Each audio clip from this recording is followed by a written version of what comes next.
कुछ मौलवी ज्ञापन देने के लिए जगह जगह आ रहे थे, तो उसमें से एक, चाहे वह किसी कारण से रहा हो, लेकिन एक ज्ञापन मेरे पास भी पहुंच गया था। उसमें था कि गाय को राष्ट्रीय पशु घोषित किया जाए, क्योंकि बहुत सारी यात्राएं निकलने लग गई हैं। मैं भौचक था। मैंने कहा भी पशु तो ये ज्ञापन देने वाला व्यक्ति है, उसकी बुद्धि पशुवत है। अरे गाय हमारी माता है, जन्म जन्म का नाता है। गाय हमारी माता है, वह सनातन धर्म की माता है। गाओ विश्वस्य मातृ, उसको भारत की धरोहर के रूप में हमें सजोना चाहिए। अपने घरों में गौपालन का काम करना चाहिए, और हम लोग तो कर रहे हैं। मैं अपने आश्रम में भी करता हूं, और मुख्यमंत्री के रूप में 16 लाख गायों का देखभाल करके गौशालाओं का संरक्षण, गौशालाओं के माध्यम से उनका संरक्षण करवा रहा हूं। हम लोग तो इसका काम कर रहे हैं। तो मैंने उन मौलवियों में से कुछ को फोन किया। मैंने कहा भी मुझे एक बात बताओ,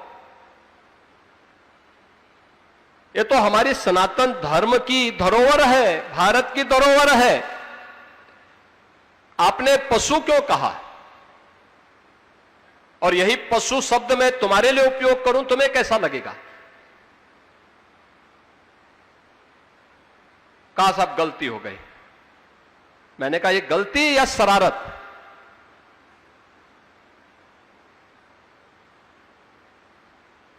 और ये शरारत बार बार क्यों?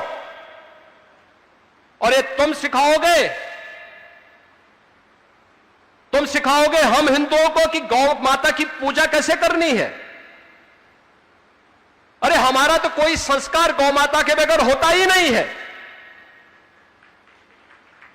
हमारे यहां हर हिंदू का संस्कार है कि पहला ग्रास गौ माता का होता है, और अंतिम श्वान का होता है। चींटी भी निकल जाए तो उसको झाड़ू से नहीं, चीनी और आटा डाल करके उसको भी, उसके सामने भी उसका हार अर्पित किया जाता है, क्योंकि उसका भी अधिकार है। तो मैंने कहा तुम सिखाओगे हमें इसके बारे में, कैसे होना है पूजा,